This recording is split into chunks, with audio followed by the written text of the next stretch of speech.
Meus amigos de Nova Resende, a minha Vila dos Cafezais, como eu gosto de dizer, estamos aqui para mais um Toró de Parpite, aquela conversa semanal nossa aqui na Resende Web TV.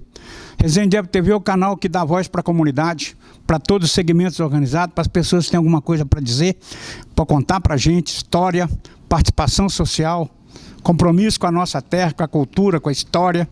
Este é o papel que um veículo de comunicação tem que fazer, prestar serviço, informar, divertir. Isso que nós temos que fazer, e é o que nós estamos fazendo. Hoje, nós temos um convidado que já esteve aqui na primeira fase do Toró de Parpite, que é uma figura muito querida, muito inteligente, dotada de um conteúdo denso e sabe profundamente da nossa história. Está sempre registrando coisas, trazendo novidade. Vocês estão cansados de saber de quem que eu estou falando, né? É do Landinho, do Orlando Salles Filho. Ô Landinho, muito obrigado mais uma vez por estar aqui com a gente, hein? Obrigado a você, Luiz. Tá tudo bem? Tudo bem. É um prazer estar aqui com vocês, você sabe disso, né? Prazer é nosso. A gente sempre aprende com você. Ô Landinho, o nosso papo hoje vai ser sobre pegando esse contexto que está acontecendo agora do Covid-19, ou do coronavírus, da epidemia, da pandemia mundial. A gente vai fazer uma referência, você tem muitas histórias, uma pesquisa sobre a gripe espanhola. As referências que se fala de pandemia, que tem algum registro histórico que a gente pode comparar, é a gripe espanhola. Eu gostaria que você começasse falando, se você acha que é uma boa proposta para abertura de conversa, é fazer um comparativo, ver o que você acha que tem, que a gente pode aprender hoje com a gripe espanhola. O que tem de história? Entendeu? A gente vai falar aqui sobre como é que Nova Resende entrou nessa história na época, a gente vai avançar aqui nesse programa para a região toda, muitas informações. Vamos trocar figurinhas aí, mas principalmente você trazer essa informação para a gente. Tem algum comparativo, tem alguma referência que a gente pode fazer, pode considerar? Sim, eu acho que tem. Primeira coisa que eu acho que a gente tem que falar, Luiz, é o seguinte: a gripe espanhola, né, é a influenza, né, o H1N1, e na verdade o que era? Essa gripe era chamada gripe espanhola, mas na verdade não tem nada a ver com a Espanha diretamente. Possivelmente essa gripe surgiu nos Estados Unidos, era período da Primeira Guerra Mundial, e aqui na Espanha era um país neutro. A Espanha não estava envolvida com a guerra e a Espanha divulgava os dados. E nesse período morreu o rei da Espanha. Então daí chamou-se gripe espanhola, mas na verdade ela não é espanhola, né? E ela proliferou no mundo todo. Agora, em questão de comparação, eu vejo o seguinte, tá? Essa preocupação, por exemplo, hoje nós temos um presidente da República que ele não está tão preocupado com a gripe, né? A gente vê aí na mídia ele próximo do povo, e a gente vê acontecendo em 1919, janeiro de 1919, aconteceu o seguinte: o presidente da República morreu. O Rodrigues Alves. Né? Nem sem tomar posse. Ele não chegou a tomar posse. Quem assumiu foi Delfim Moreira, né? Depois teve uma nova eleição, mas na verdade porque faltava-se cuidados, né? E ele, como ele estava muito envolvido na política, ele estava extremamente envolvido, ele estava muito envolvido com o povo, ele não estava tomando cuidado, porque justamente por essa questão da eleição. Então esse eu acho que é o primeiro parâmetro, e vejo também assim, a proliferação, né? Lá no passado, a gripe espanhola ela ficou 2 anos, mais ou menos. E a gente está vendo hoje aqui muito rápido, mas está crescendo, e a gente vê que está chegando perto da gente. Né? Ô Landinho, eu observei nas pesquisas aí, que eu estava dando uma olhada, que é o mesmo processo que teve, né? Chegou pela elite, né? E massificou nas camadas mais pobres, né? E muito rapidamente, né? E matou muita gente, né? Com certeza, a ponto de, como eu falei, tanto hoje é quem veio da Europa que trouxe, né? E na época também, as regiões mais afetadas foram a região onde tinha portos, né? Então era Recife, era Salvador, era Porto de Santos, era Rio de Janeiro. Rio de Janeiro foi um absurdo. Foi um navio inglês que trouxe, né, Landinho? Sim. Que fez escala em Fortaleza, em Salvador, Fortaleza, Recife, Salvador e Rio de Janeiro, depois Santos. É o Sanzara. Só que é o seguinte, Luiz, é muito interessante você tocar nesse assunto, porque nós estamos encontrando registro, inclusive em Nova Resende, quanto na região, em data anterior à chegada desse navio. Eu já ouvi falar. Você entendeu? Então, assim, o navio chegou em setembro de 18, em janeiro de 18, nós já tínhamos a influenza aqui. Ô, Landim, é nesse momento que é identificada a influenza, né? Ela não era conhecida até então, né? É a partir daí que ela é como influenza. E depois surgiu o nome gripe, porque até gripe também não era, porque aí gripe eu não sei a origem dele, e nos dados é escrito GRYPPE, gripe, tá? Então era um nome novo. Então nos registros a gente vai encontrar influenza e vai encontrar a palavra gripe. Ô, Landim, se eu estiver errado, você me corrige. Havia um lugar que se reuniam tropas lá na França, chamado Etaples, não sei se você viu isso aí, Etaples, como se diz lá em francês, e lá passavam cerca de 100 mil soldados por dia. E havia uma certa sujeira, inclusive pocilga, chiqueiro de porcos, muita ave, para abastecer esse pessoal, né? E a primeira identificação que existe algum registro, é que teria nascido nesse local, né? Também vem, é o mesmo processo, né? Uma ave, como está agora o Covid, né? Uma ave, que é o caso do morcego, sei lá se é uma ave, transferindo para um bicho lá, o bicho chinês, e depois passando para o humano. Lá foi considerada a ave para o porco, do porco para o humano. Você sabia dessa história? Sim, eu sabia. Mas é muita polêmica de falar qual foi o primeiro caso, né? Alguém fala que foi na China, alguns falam que é no Reino Unido, mas Estados Unidos também. Mas o primeiro registro mesmo de doença, mesmo de morte, foi nos Estados Unidos. Nos dias anteriores houve uma parada militar em Filadélfia e a população inteira foi para essa parada militar.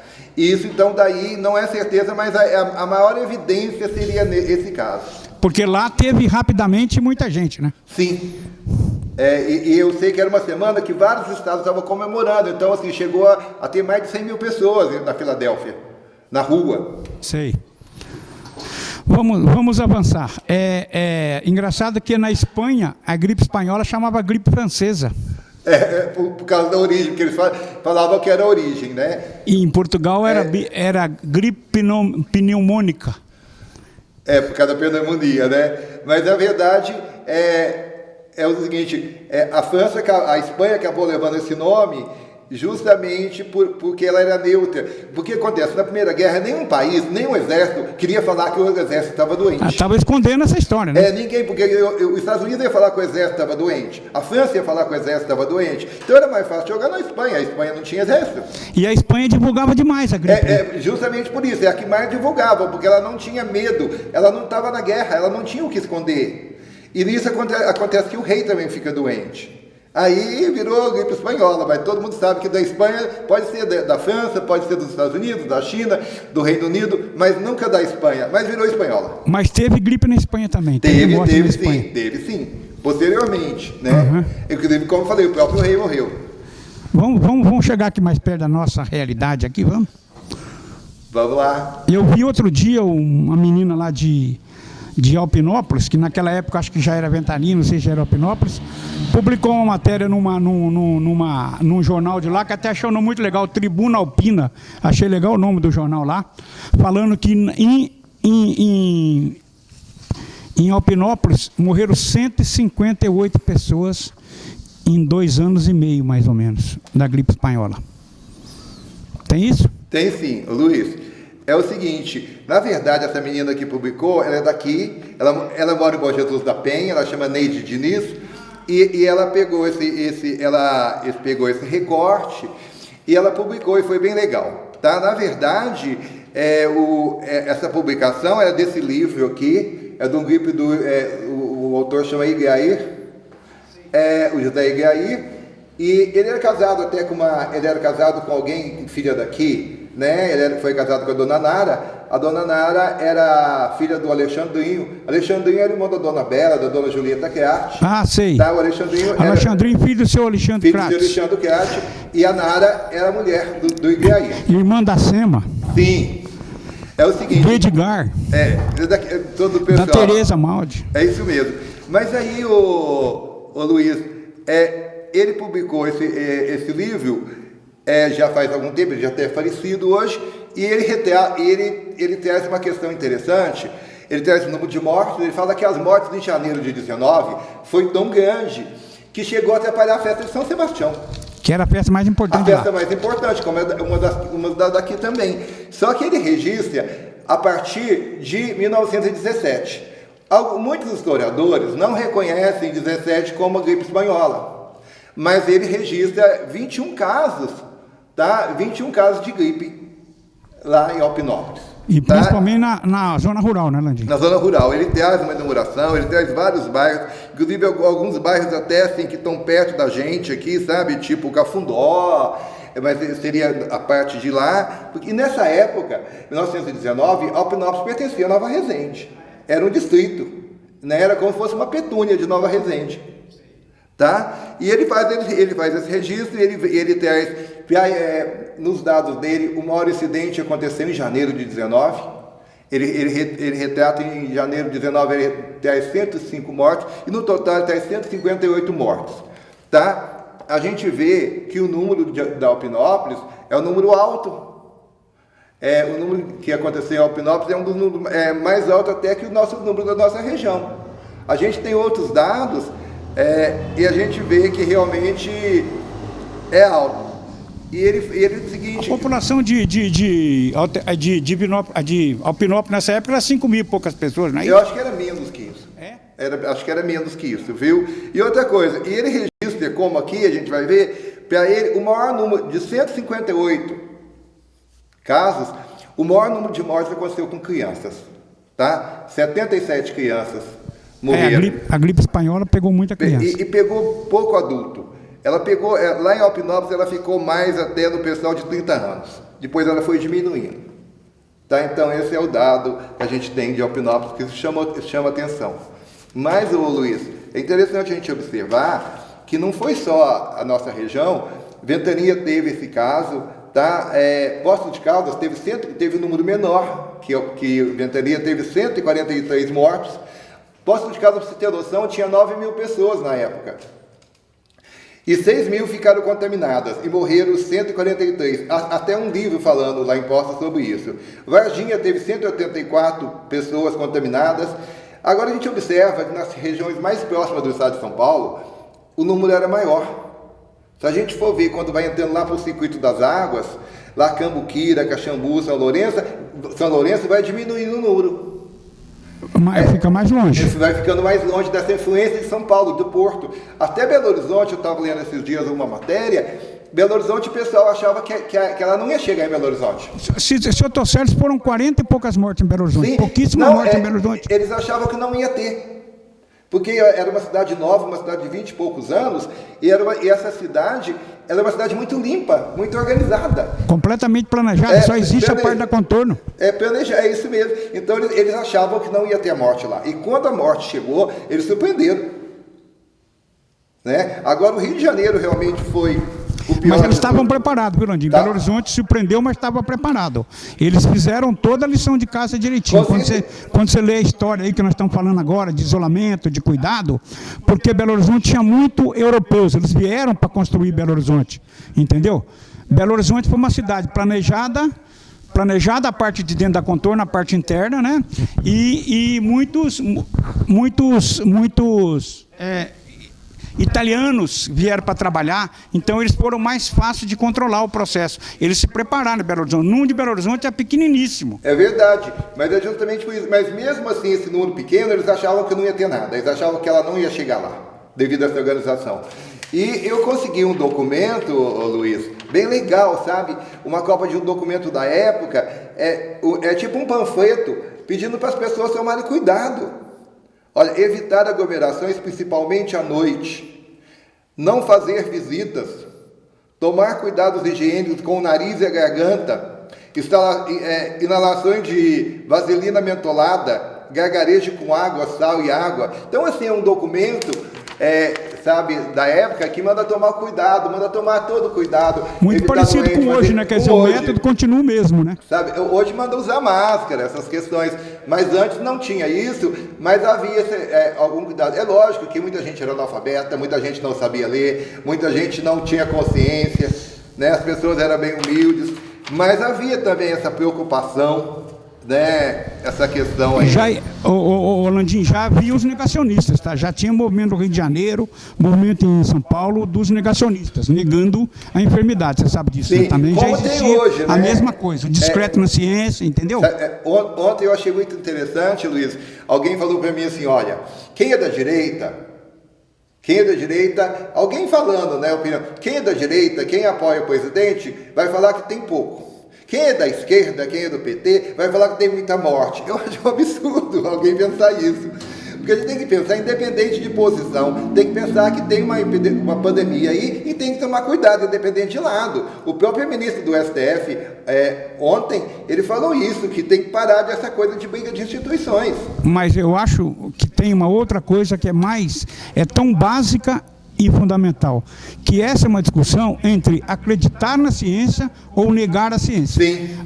Esse é o problema que a gente enfrenta com o Covid-19 hoje, que mudou o eixo do poder. Hoje, os poderosos do mundo perderam importância. Hoje, quem decide o que tem que ser feito ou não é a ciência, é o cientificismo, são os médicos. Então, há um conflito de comando nisso aí, né? As pessoas que têm uma postura de comando, têm visão autoritária, elas não aceitam perder poder, né? Então, hoje, a gente tem que respeitar a ciência. A determinação é da ciência. Com certeza. Então, esse é um conflito que a gente vê o tempo todo. Querendo descobrir por que dá essa confusão, é porque tem gente que não quer abrir mão do poder, não quer ceder o poder para a ciência. O ministro do Supremo falou isso ontem também. E a gente viu o choque até no próprio governo, quando o ministro da Saúde foi destituído, né? Foi demitido justamente porque ele batia nessa questão da própria ciência. Vamos chegar em Nova Resende. Vamos chegar. Ô Luiz, o seguinte, em 1918 e 19, o primeiro registro que a gente tem é janeiro de 18, 5 mortes. Em Nova Resende. Em Nova Resende, Vila Nova de Resende. No mês de fevereiro, março e abril a gente não vê nada, isso em 18. Em maio a gente vai achar uma morte em junho, uma em julho, 2 em julho, 2 em agosto, isso de 1918. Setembro e outubro a gente não vê nada, aí sim vai vir um boom. Novembro vem para arrebentar. Novembro nós temos 31 casos. Tá? 31 casos. Em dezembro nós temos 23 casos. Isso quer dizer que no ano de 1918 nós tivemos 65 casos. Quanto nós tivemos no total aqui? 118. Tá? Porque no ano de 19 a gente teve 53. E para que população, Landinho? Sim, a população é mais ou menos uns 6 mil habitantes. Tá? E outra coisa, agora o índice maior aconteceu em janeiro de 19, 32 mortes. E depois, fevereiro, veio 8 e foi diminuindo. Então, a gente tem 65 mortes para 18 e 53 para 19. E só falar rapidinho, teve alguns dias de pico. Os dias mais assim, foi dia 21 de novembro, teve 4 mortes. O dia 30 de novembro de 18 teve 4 mortes. O 31 de dezembro, olha que tristeza, teve 4 mortes. E o dia 9 de janeiro, antes da ventania, né, porque a ventania dia 12 que aumentou, aqui dia 9 nós tivemos 4 mortes também, de janeiro de 19. Ô Landinho, e não havia diferença de classe aqui não, né? Não tinha, estava atacando de tipo específico, era os mais pobres? Não, estava atacando, eu vou falar agora mesmo, deixa eu falar alguns dados aqui. Ótimo. E eu vou estar falando, eu fiz assim, como diz, esses dias agora eu passei fechando, fazendo um estudo bem legal, tá? Por exemplo, em 1918, a gente teve 65 mortes. Dessas mortes, 30 eram homens e 35 eram mulheres. Em 19, a gente teve 53 mortes. 25 eram homens e 28 eram mulheres. Tá? Então, a gente teve total geral em Nova Resende, 55 homens e 63 mulheres que morreram de gripe espanhola. E o seguinte, criança, a gente teve 52 crianças que morreram. 50%. Tá? 44%. Nossa Senhora. Muito alto.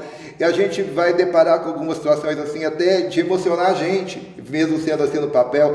A gente vai encontrar, assim, por exemplo, tem uma família aqui, que no dia 2 de dezembro de 18, morreu uma menina chamada Amélia. E a Amélia era filha do Joaquim Ferreira da Silva, tinha 7 anos. Isso mais cedo ela morreu. À tarde, morreu Manuel, o irmãozinho dela de 2 anos. Nossa senhora, a família, o pai e a mãe perderam 2 filhos. Sabe, perdeu 2 filhos. Em janeiro, no dia 21 de janeiro de 19, faleceu um senhor aqui chamado João Urias, de 40 anos.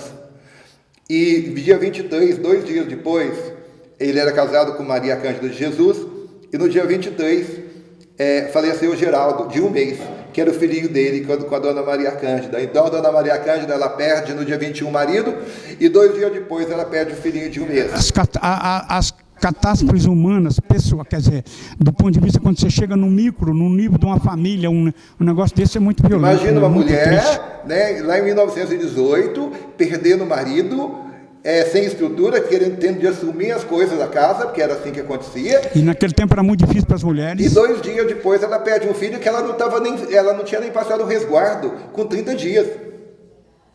Né? Realmente isso mexe muito, e a gente vê vários casos nesse sentido, tá, Luiz?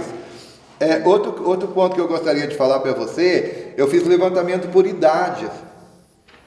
Eu fiz o levantamento total assim, por idades, e fiz masculino e feminino. Né? Então vamos ver aí. Então é o seguinte, eu vou ser um pouco breve. A gente teve, até 2 anos de idade, a gente perdeu 28 crianças. E de 2 a 10, foi 24 crianças, que dá aquele total que eu falei de 52. De 11 a 20 anos, perdeu 14 jovens. De 21 a 30, 15. De 31 a 40, 19. Tá? De 41 a 50, um total de 6 pessoas. De 51 a 60, 5 pessoas. 61 a 70, 2 pessoas. 71 a 80, 2 pessoas. E 3 pessoas não informaram. Então, houve um total, somando isso aí, houve um total de 118 pessoas que vieram falecer. 118 pessoas em 2 anos e pouco, né, Landinho? Não deu 2 anos e pouco, Luiz. De janeiro, ela vem de janeiro até outubro. Janeiro de 18 até outubro de 19. Nossa senhora, é muito pouco tempo, hein? Sabe, então, realmente, eu tenho dados, inclusive eu gostaria depois de disponibilizar, não só aqui no seu programa, mas esses dados mais completos para as pessoas, que realmente é muito interessante. Ô, Landinho, vamos entrar num assunto que tá assustando muito a gente hoje, que são os sepultamentos. Quer dizer, como é que se fazia, imagina um processo desse, né? Como é que foi isso, Landinho? Isso é interessante, Luiz. É triste, mas interessante. Não podia. O cemitério que havia era o cemitério da praça, atrás da igreja, no meio da praça, onde é a Praça Santa Rita. Sei, tá? O cemitério era sempre perto da igreja. O cemitério que a gente conhece, ele foi para lá em 1921. Então nós estamos em 18 e 19. Então, não era. Então vamos esquecer aquele cemitério atual. Então, só que é o seguinte, só que eles não iam enterrar as pessoas doentes de uma praga, de uma coisa assim que estava alastrando, do lado da igreja, no centro da cidade, na praça principal. E até para não contaminar a água. Então esses cadáveres eram levados de Banguê, porque não tinha carro. Não tinha chegado o que é Banguê? Banguê é um pau, é um bambu, onde é amarrado uma rede ou um lençol, e coloca no ombro de um e no ombro do outro que vai na frente, e é levado esse cadáver.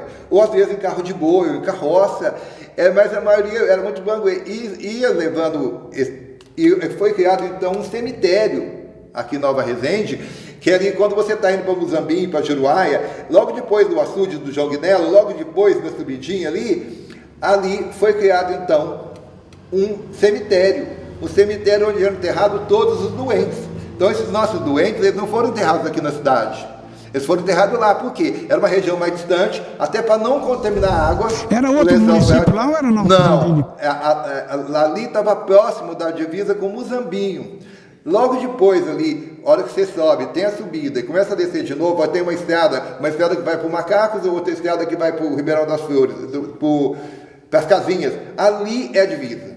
Então ali ainda era, e não tinha Juruáia. Juruáia, então ali pertencia... Era distrito de Muzambinho. Ali pertencia a Muzambinho. Então eles enterrados lá. E outro ponto muito interessante que você falou, essa questão, ela pegou todo mundo, pegou. Tá? E eu fiz questão de trazer algumas relações, assim, por exemplo, no dia 18 de novembro de 18, morreu um moço de 34 anos, chamado Abílio Anacleto, que é filho do capitão Joaquim Anacleto de Souza Vieira, neto do capitão Joaquim Anacleto de Souza Vieira, aquele que dá o nome da praça, que era uma das famílias mais importantes daqui. Tá? Em 18, também morreu, com 40 anos, um sobrinho do padre, o João Pedro Ferreira Lopes, que era um padre de família aqui de Alpinópolis, e estava sempre por aqui. Olha para você ver, o parente do padre morre. E em 26 de novembro morre uma tia do Rosendo Velho, a dona Leocádia. Com 35 anos ela morre, quer dizer, da família mais importante da cidade. Teve alguém dessa família também, não é? Sim, teve sim. Morreu também, olha que interessante, eu vou chegar na minha família. Morreu também aí Maria, com 4 anos, que seria irmã do Silvestre Martins. A família do Silvestre já tinha vindo de Areado, já estava em Nova Resende, e essa menina morreu aqui, nasceu no Areado e morreu aqui com 4 anos. Tá? O Joaquim, lembra do Joaquim Ventura? O irmãozinho dele morreu também, com 14 anos, um filho do Boaventura Esteves, morreu também nessa época. E o meu bisavô, né, Raimundo Vieira do Couto, ele com 47 anos, ele veio falecer, deixou a minha avó com crianças, com filhos, a minha bisavó, né? A minha avó era a única casada e deixou a situação. A minha avó, por exemplo, ele era rábula, ele era tipo um advogado prático. E ela não sabia o que fazer, ela fazia chinelos para vender, para sobreviver. Foi o que ela passou a partir da morte dele. Né? E tem também, o último, assim, importante, tem um outro Resende, o que seria um irmão do dito Resende. É um menino chamado Francisco Laior, um jovem com 20 anos, veio a falecer também. Então eu trouxe esses dados por quê? Para mostrar que mesmo as pessoas que tinham poder, que tinha dentro da cidade, não escapou. A pandemia pegou todo mundo. Não escolheu, não tinha classe social, não tinha dinheiro, iguala. Como agora. Tá? Outro ponto importante. Aqui não tem poder. Tá? Aqui você tem que lutar para sobreviver. Apesar que agora, nos grandes centros, ela está indo para a periferia e está ficando catastrófico. Não é? Sim. Você pegar o interior, por mais que tenha diferença social, é mais democrática a relação, né? Sim. Nos grandes centros, hoje, nós estamos vendo aí o que está acontecendo, né? Agora, outro caso é interessante, porque aqui no nosso interior, todo mundo convive com todo mundo, mas todo mundo também é solidário com todo mundo. Tá? Ao mesmo tempo que é mais fácil de contaminar, é mais fácil você estar junto. Agora, na cidade grande, não, né? A luta é cada um. E quando pega, por exemplo, a Rocinha já está infestada. A Rocinha é a maior favela. Imagina o metro quadrado, né, que existe aí por pessoa. Então, isso é muito complicado. Vamos mais, o que nós temos mais de informação? Como é que fazia a recomendação de corpo? Fazia? Ia tudo? Tinha... Como é que fazia isso? Para a igreja? Sim, olha que a partir de um período a igreja passou... Antes era o seguinte, antes o corpo ia, não tinha velório, ele ficava na igreja. Eu, quando criança, cheguei a pegar, mas nessa época da gripe espanhola, não, foi proibido. Você não era desse tempo da gripe espanhola, não? Não, nem você, Luiz. Mas é o seguinte, eles, por questão de cuidado, eles não deixavam o corpo entrava na igreja, mas não deixava permanecer. Porque antes, na igreja, tinha tipo uma coisa para botar o caixão mesmo, para estender, né? Mas aí, só entrava o vírus lá e ia embora, deixava o vírus aí embora. Nessa época não podia ficar, tá? Não podia ficar o corpo na igreja. Rolandinho, não havia uma discussão nessa época de que eles faziam o cemitério, de preferência no terreno, no município vizinho? Tinha uma questão, havia uma discussão disso aí, sim, culturalmente, não tinha isso? Tinha sim. É lógico que ninguém quer cadáver, né? Ninguém quer contaminação, ninguém quer doente, né? Então, acontece, daí essa proximidade, a gente botou lá, quer dizer, deve ser o quê? 100 metros, 200 metros do município de Muzambinho. Então, é muito próximo, não dá... E dá para identificar lá hoje, Landinho? Se a gente for lá, dá para identificar? Olha, o local a gente sabe exatamente. Algumas pessoas falam que é do lado direito, algumas pessoas falam que é do lado esquerdo. Aí, do lado direito, tem até uma cruz, mas ali aquela cruz parece que não foi cemitério, ali houve um homicídio. Sim. E realmente parece que é do lado, um senhor, essa semana entrando em contato, ele me falou que ele tem certeza que o pai dele... Daqui para Muzambinho, do lado esquerdo ou do lado direito? Aí seria do lado esquerdo. Sei. Tá? Do lado direito tem uma cruz, mas seria o cemitério numa parte mais baixa, que é do lado esquerdo. Antes de descer a serra ali. Antes de descer. Após o lago... né? Aí tem um sítio ali de frente, do lado contrário. Ali é onde era do Carlos Padeiro, por ali. O cemitério. Tá? Então, o que eu vejo é isso. Então, Landim, você acha que nós temos que... Isso, a gente faz uma reflexão histórica, a gente faz um retorno histórico para fazer uma reflexão comparativa. Por exemplo, algumas coincidências. Quase todas as evidências são de que teria começado nos Estados Unidos, né, nessa coisa, e a outra tese espalhada para a Europa nessa concentração na França. Sim. Mas na época também saiu uma tese que teria vindo da China. Sim. Né? E do Reino Unido mesma também. coisa, as mesmas coisas que acontecem hoje. Né? O mesmo tipo de resistência. A gente tem muita coisa que aconteceu naquela época e que se repete hoje. E os números de quantas pessoas morreram no mundo, Landinho, tem teorias de 35 milhões a 100 milhões de pessoas morreram no mundo com a gripe espanhola. Sim, a média é 50 milhões, embora fala de 500 milhões de infectados. Sei, 500 milhões de infectados, 10% morreu. 10% morreu. Tá? Essa é a média mais média mesmo. Sei, porque se fala em 30... No Brasil, quantos morreram no Brasil? 50 mil? Os números mais bondosos falam em 35 mil. Sei, no Brasil. E sendo 15 mil no Rio de Janeiro. E a gente tem que considerar que nós éramos uma população muito pequena, né? Sim. Nessa época era um número expressivo da população. Agora imagina, se o Rio de Janeiro ficou com 15, o Brasil ficou com 20... Desses 20, a gente ficar com 118 é muita coisa. É muita coisa. E ventania é pior ainda, 150 na ventania. Você entendeu? Então, esse número é muito alto. 20 mil para o Brasil inteiro, fora o Rio. Porque o Rio era a capital. Né?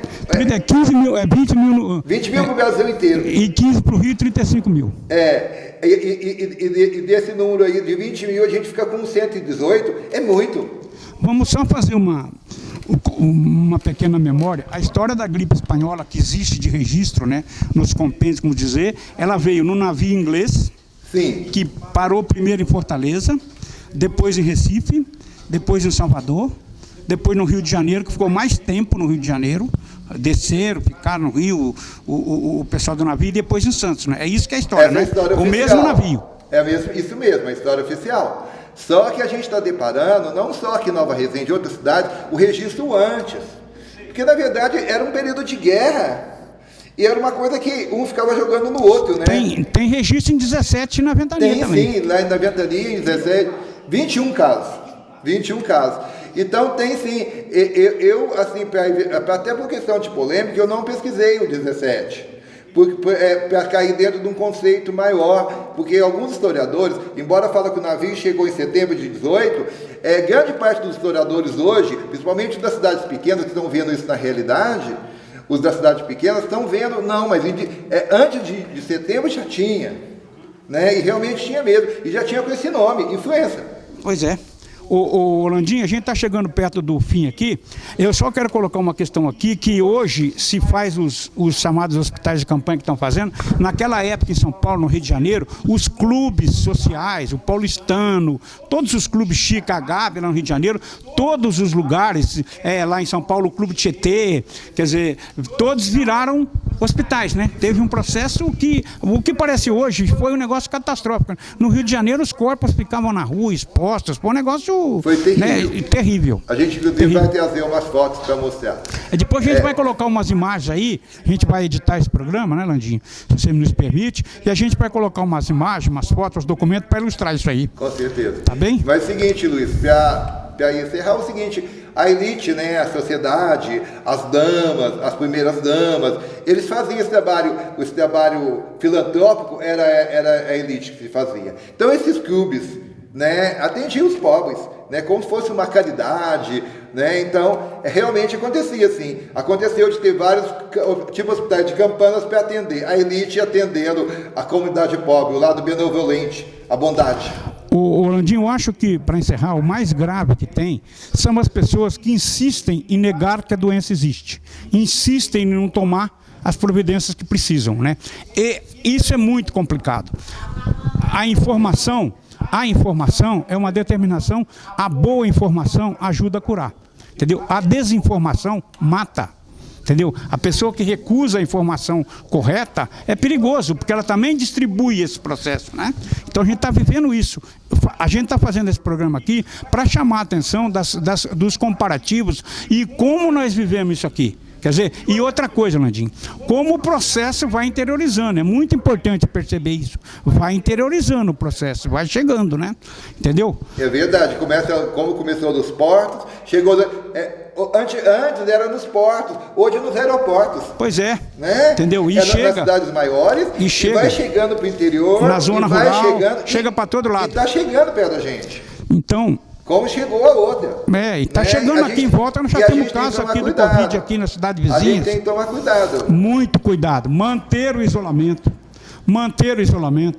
Usar luvas quando for sair para andar. Usar máscara o tempo todo. Usar máscara para todas as coisas. Lavar a mão várias vezes.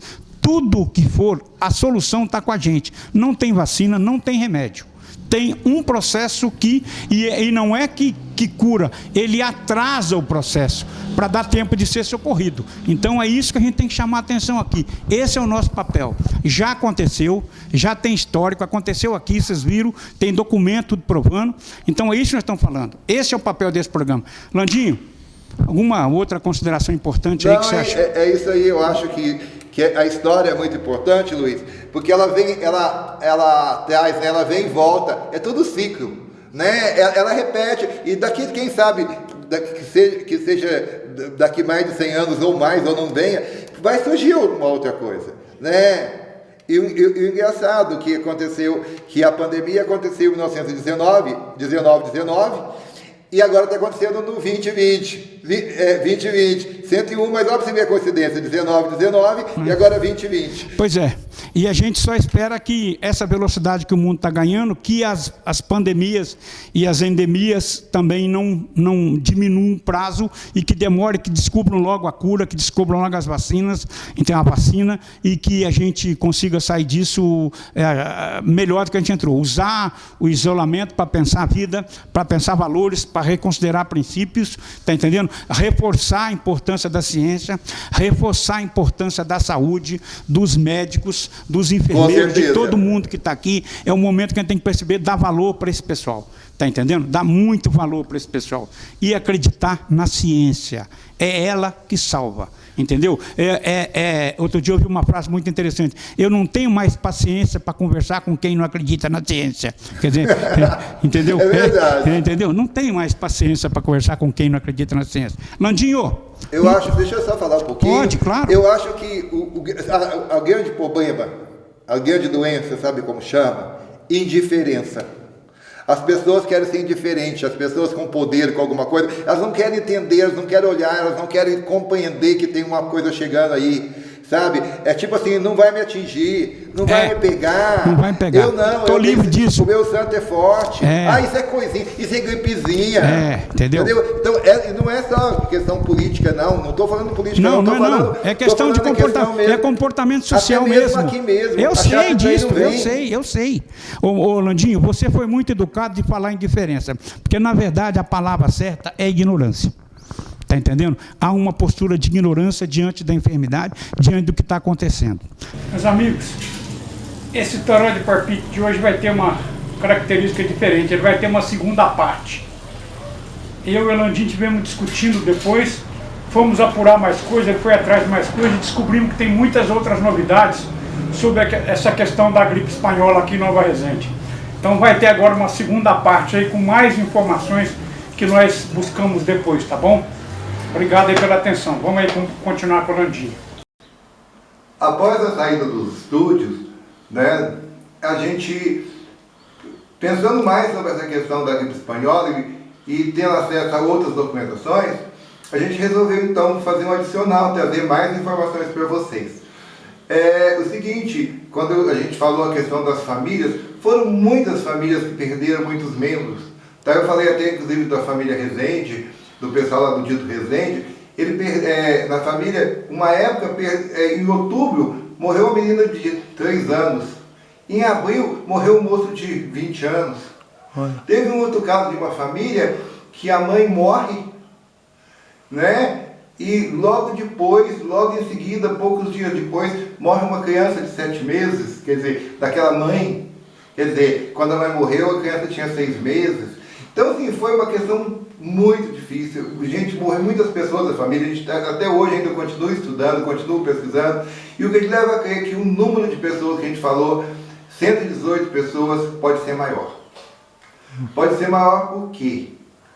Tá? E algumas coisas em algumas partes, no escrito oficial, quando a gente fez a pesquisa no cartório, algum lugar conta como gripe espanhola, algum lugar conta como gripe, em algum lugar conta como influenza.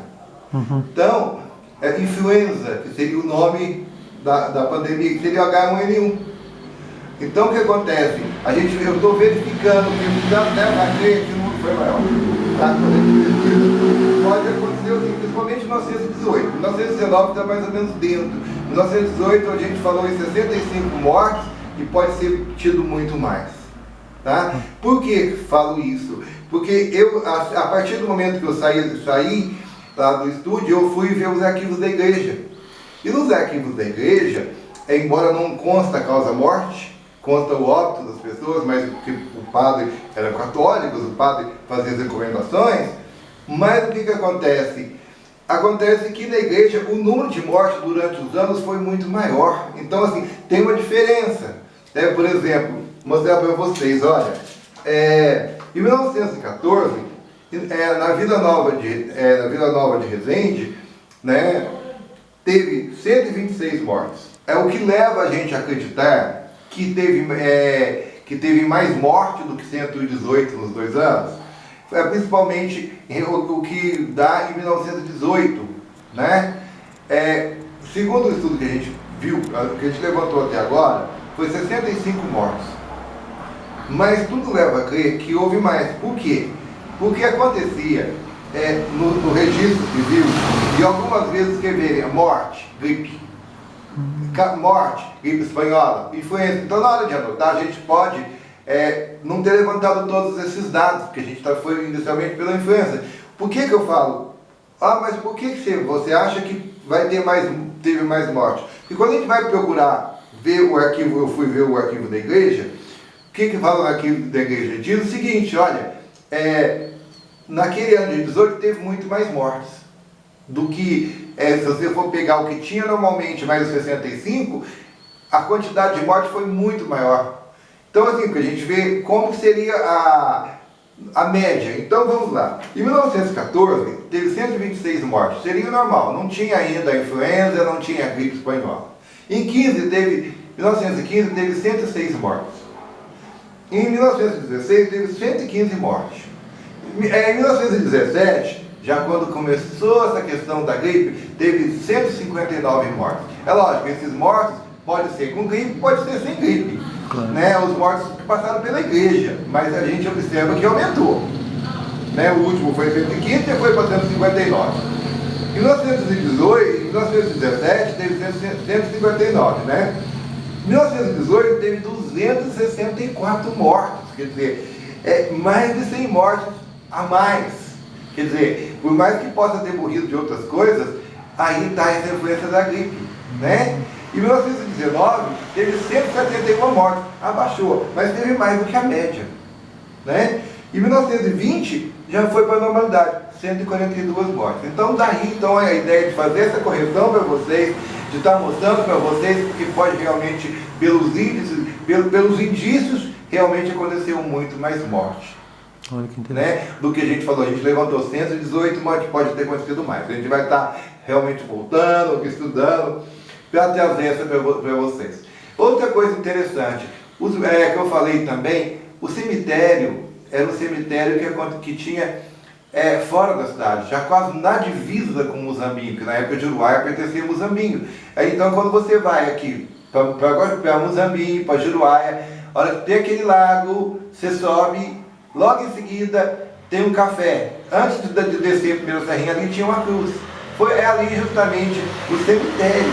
Então, porque não podia enterrar dentro da cidade, para não contaminar a água e para não contaminar as pessoas. E o único cemitério que existia era o cemitério no meio da praça, não tinha esse cemitério atual ainda. tá? Como eu já falei nessa entrevista. Então, era uma ideia para evitar qualquer contaminação. Às vezes iam de Banguê, mas às vezes nem de Banguê não ia. Às vezes punha numa carroça, mais de um, chegava a morrer 4 pessoas num dia. Tá? Então o que acontecia? Contratava alguém a registro, pessoas contando, que punha numa carroça, levava e punha lá. Porque as pessoas não podiam ter contato. Como eu falei, estava morrendo mais de uma pessoa na mesma casa, na mesma família, no mesmo bairro. E esse cemitério é um nome assim muito feio, sabe? Cemitério dos Pestilentos. Né? Cemitério dos Pestilentos. Olha, era uma coisa preconceituosa, quer dizer, da peste. E aí, internauta, a gente espera tá levando para vocês um pouco, né, do que aconteceu. E para que essa reflexão? Como já falamos também, né, a gente está trazendo essa história justamente para você refletir. A gente tem que tomar cuidado. Já chegou uma vez e tem que tomar cuidado para não chegar a segunda. Muito bem, estourou o nosso tempo. Muito obrigado pela sua participação mais uma vez aqui Obrigado na Resende você. Web TV. A gente espera que tenha feito um programa interessante para vocês prestarem atenção, para dar o cooperativo, para passar informação para vocês. E nós agradecemos você que teve paciência de ficar aqui acompanhando a gente aqui na Resende Web, no Toró de Parpite. A semana que vem voltamos com mais um programa. Desta forma aqui, o Landim lá no nosso estúdio, eu aqui na minha casa, mantendo a diferença, a distância social, a civilidade. A gente faz isso pela gente e pelos outros. Muito obrigado. Um abraço, até semana que vem. Viva Nova Resende! Viva Nova Resende! Viva Nova Resende! A Viva Vila dos Vila! Cafezais! Viva a Vila dos Cafezais! Um abraço, obrigado. Outro, obrigado.